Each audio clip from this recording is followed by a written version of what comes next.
మావాడి గురించి ఎందుకు అడుగుతున్నారు? మీ వాడంటే మా అన్నయ్య. అమ్మయ్యా, దొరికారు.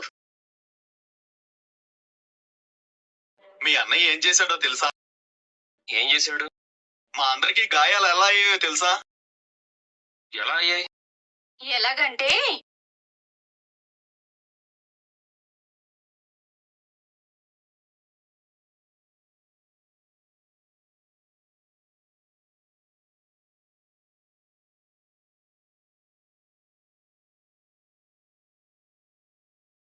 వాడలా ఎందుకు పరిగెత్తాడు? వెనకాలే కుక్కలైనా తరుగుతూ వచ్చాయా? లేదు, మీ వాడే కుక్కలా ఒకడిని తరుముకుంటూ పరిగెత్తుకుంటూ వచ్చాడు. మావాడా? ఎవరతను? అతని వల్లే వీళ్ళన్నయ్య హాస్పిటల్ పాలయ్యారా? అతని వల్ల హాస్పిటల్ పాలైంది మేము. నా పాలన్నీ నేల పాలైపోయాయి. నేను అమ్మే కూరగాయలన్నీ రోడ్డు పాలయ్యాయి. నా పిండి, ఆయన పాల క్యాను, ఆవిడ కూరగాయలు అన్ని ఆగం చేశాడు మీ అన్న.